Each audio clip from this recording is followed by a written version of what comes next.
Hello everyone, welcome to my YouTube channel. तो मैं उम्मीद करती हूँ कि आप लोग अपनी तैयारी में लगे होंगे। आज हम पढ़ने वाले हैं बौद्ध धर्म। इससे पहले हम पढ़ चुके हैं हमारा फर्स्ट टॉपिक जैन धर्म। आज हम सेकंड टॉपिक स्टार्ट कर रहे हैं जो कि है बौद्ध धर्म। तो चलिए स्टार्ट करते हैं। बौद्ध धर्म के संस्थापक कौन थे? तो गौतम बुद्ध बौद्ध धर्म के संस्थापक थे। इन्हें एशिया का ज्योतिपुंज भी कहा जाता है, या हम इंग्लिश में से लाइट ऑफ एशिया भी कहते हैं। ये याद रखिएगा, ये नाम पेपर में पूछा भी गया है कि एशिया का ज्योतिपुंज किसे कहा जाता है, तो वो है गौतम बुद्ध। इनका जन्म हुआ था 563 ईसा पूर्व में। जन्म स्थान की बात करें तो कपिलवस्तु के लुम्बिनी नामक स्थान पर इनका जन्म हुआ था। ये आपको ध्यान रखना है, ये बहुत बार पूछा गया है इनका जन्म स्थान। पिता का नाम शुद्धोधना था जो कि शाक के गण के थे। माता का नाम माया देवी था। माया देवी ने जब इन्हें जन्म दिया तो उसके 7 दिनों के बाद ही इनकी मृत्यु हो गई थी, जिसके बाद इन्हें प्रजापति गौतमी ने इनका पालन पोषण किया था। इनके बचपन का नाम सिद्धार्थ था, पत्नी यशोधरा और पुत्र राहुल।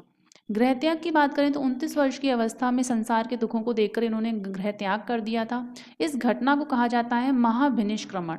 इसे याद रखिएगा, महाभिनिष्क्रमण किसे कहा जाता है? उस घटना को जब उन्होंने गृह त्याग कर दिया, तो गृह त्याग को कहा जाता है महाभिनिष्क्रमण। ज्ञान प्राप्ति की बात करें तो गृह त्याग के बाद इन्होंने बहुत गहन तपस्या की, जिसके बाद वैशाख पूर्णिमा को निरंजना नदी के किनारे पीपल के वृक्ष के नीचे इन्हें ज्ञान की प्राप्ति हुई। और ये क्या कहलाए? ये कहलाए बुद्ध, महात्मा बुद्ध। ये ध्यान रखिएगा, वैशाख पूर्णिमा। पूर्णिमा का त्यौहार बहुत ही ज़्यादा इम्पॉर्टेंट हो जाता है, क्योंकि इनकी मृत्यु भी पूर्णिमा को हुई, इनको ज्ञान प्राप्ति भी वैशाख पूर्णिमा को हुई थी। और ज्ञान कहाँ मिला था? पीपल के वृक्ष के नीचे। और नदी कौन सी थी? निरंजना नदी। तो ये दोनों ही बातें आप याद रखिएगा, निरंजना नदी के किनारे पीपल के वृक्ष के नीचे। प्रथम इस उपदेश जो उन्होंने दिया वो इन्होंने सारनाथ में दिया था, और इस घटना को भी एक नाम दिया गया जिसे कहा जाता है धर्म चक्र प्रवर्तन। धर्म चक्र प्रवर्तन किसे कहा जाता है? इनके प्रथम उपदेश को देने की घटना जो कि सारनाथ में इन्होंने दिया था, उसे कहते हैं धर्म चक्र प्रवर्तन। जो उपदेश की भाषा थी वो पाली थी। बुद्ध के जीवन से संबंधित कुछ चिन्ह थे जिनके बारे में आपको पता होना चाहिए। ये चिन्ह है जन्म से कमल एवं सांड, गृह त्याग से संबंधित चिन्ह है घोड़ा, ज्ञान है पीपल, यानी पीपल के वृक्ष के नीचे ने ज्ञान की प्राप्ति हुई थी तो ज्ञान का प्रतीक है पीपल, निर्वाण का प्रतीक है पद चिन्ह, और मृत्यु का प्रतीक है स्तूप।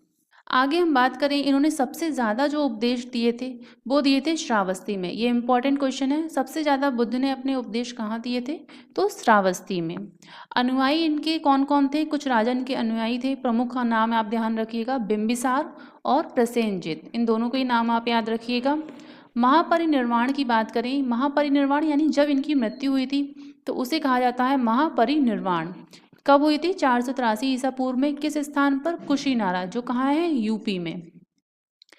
बौद्ध धर्म में 3 पिटक हैं जिन्हें त्रिपिटक कहा जाता है। इसमें पहला है विनय पिटक, दूसरा है सूत्र पिटक, तीसरा है अभिधम्म पिटक। 3 रत्नों की भी यहाँ बात की जाती है। वो 3 रत्न हैं बुद्ध, धम्म और संघ। बौद्ध धर्म में मूलतः अनीश्वरवाद, यानी जिसमें ईश्वर को नहीं माना जाता है और ना ही इसमें आत्मा को माना जाता है। यहाँ जो मान्यता है वो है पुनर्जन्म। बौद्ध धर्म पुनर्जन्म में विश्वास रखता है, तो ये बात आप ध्यान रखिएगा। आगे सबसे इंपॉर्टेंट पार्ट आ जाता है बौद्ध सभाएं। बौद्ध सभाएं आपको जरूर ध्यान रखना है, क्वेश्चन इनमें से ज़्यादा बनता है। कितनी सभाएं हुई थी? तो टोटल 4 सभाएं हुई थी। आपको ध्यान रखना है इसमें अध्यक्ष का नाम और स्थान और शासनकाल। समय अगर आप ना भी याद रखें तो कोई बात नहीं, लेकिन आपको स्थान, अध्यक्ष और शासनकाल जरूर पता होना चाहिए, किसके शासनकाल में संगतियां ये या सभाएं हुई थी। तो पहली सभा जो हुई थी बौद्ध सभाएं 483 ईसा पूर्व में राजगृह में, महाकश्यप इसके अध्यक्ष थे और अजात शत्रु के शासनकाल में ये हुई थी।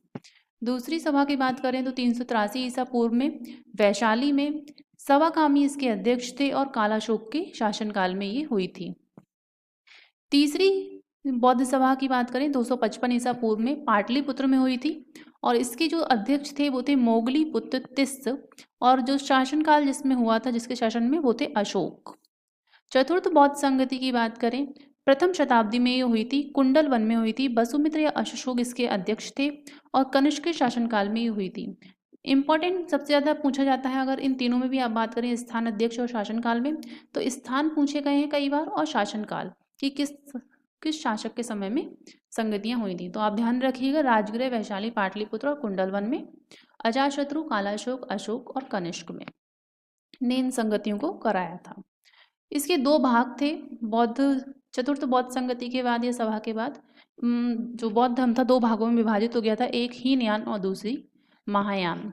जैन धर्म और बौद्ध धर्म में अगर आप कॉमन देखें कि दोनों में क्या चीज़ कॉमन थी, तो दोनों ही अनीश्वरवाद थे, यानी दोनों में ही ईश्वर को मान्यता नहीं थी, ना ही जैन धर्म में और ना ही बौद्ध धर्म में। तो ये थे हमारे बौद्ध धर्म से संबंधित महत्वपूर्ण जो टॉप पॉइंट हो सकते हैं। तो आज हमारा जैन धर्म और बौद्ध धर्म दोनों कंप्लीट हो गया है। अगर आपको वीडियो पसंद आए तो चैनल को सब्सक्राइब, वीडियो को लाइक ज़रूर करिएगा इसी तरह की शॉर्ट वीडियो में सभी जानकारी देखने के लिए। तो थैंक यू, मिलते हैं अगली वीडियो में।